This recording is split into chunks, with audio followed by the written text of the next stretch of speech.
مرد کی ہمدردی پر کبھی یقین نہیں کرنا چاہیے، کیونکہ مرد کی ہمدردی اپنے گھر کی عورتوں کے سوا دنیا کی تمام عورتوں کے لیے ہوتی ہے۔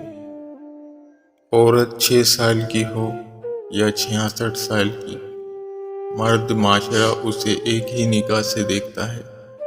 عورت ہونے کا فخر چھین کر عورت ہونے کا قرب دیا جاتا ہے۔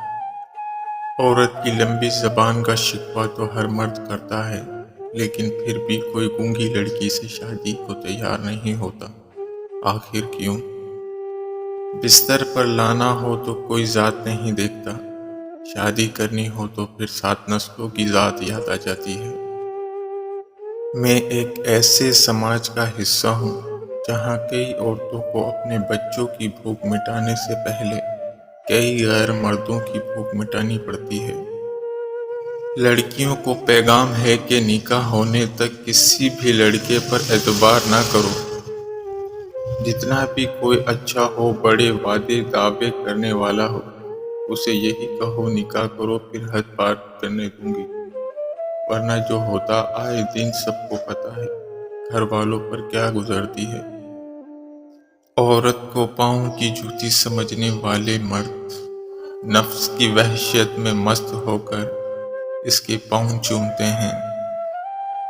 لڑکیاں پتہ نہیں کیا ہوتی ہیں، کتنے خواب سجاتی ہیں، یہ کریں گی، وہ کریں گی، یہ کام ایسا، وہ کام ویسا، لیکن جب اس مقام پر آتی ہیں تو چپ چاپ اپنی ہر خواہش سے اور بڑوں کے سامنے سر جھکا دیتی ہیں، اور سارا دن ہنس ہنس کر رات کو سارے خواب آنسو کے ذریعے بہا دیتی ہیں، اور پاس سوئے ہوئے انسان کو خبر بھی نہیں ہوتی۔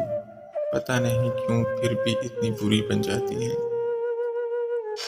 جو تمہارے سامنے اپنے کپڑے اتار رہی ہے، جو تمہاری مرضی کرنے دے رہی ہے، اس کا مطلب ہرگز یہ نہیں کہ وہ بد کردار ہے۔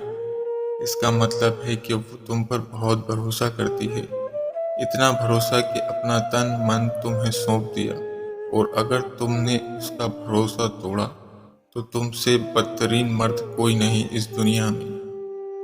زندگی میں آدھا دکھ غلط لوگوں سے امید رکھنے سے آتا ہے، اور باقی کا آدھا دکھ بچے ہوئے لوگوں پر شک کرنے سے آتا ہے۔